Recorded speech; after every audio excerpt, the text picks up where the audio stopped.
Mwana muwala Sasha Ferguson olunaku lw'ejjo yayanjudde omwami we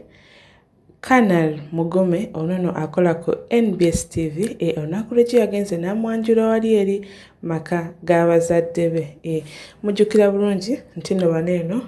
Tugume yavaayo n'apropoozinga eri mwana muwala Sasha ate munnaye tewayita nnaku zaali ennaku z'omwezi nga 7 Ogwokutaano guno gwennyini omwezi gwe tulimu n'agenda omwami Mugume n'akyala maka g'omwana muwala Sasha naye kati wenjogerera ti olunaku lw'ejjo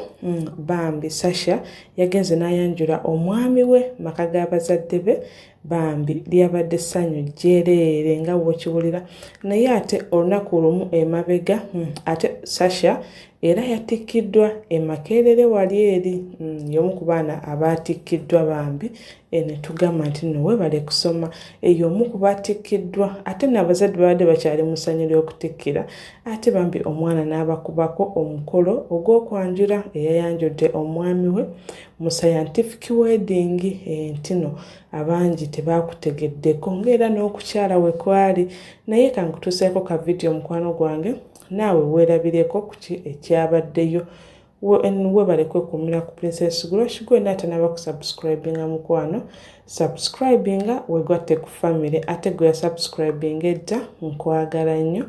kankolekere ka vidiyo naawe olabe omukolo nga bwe gwatambudde mweraba.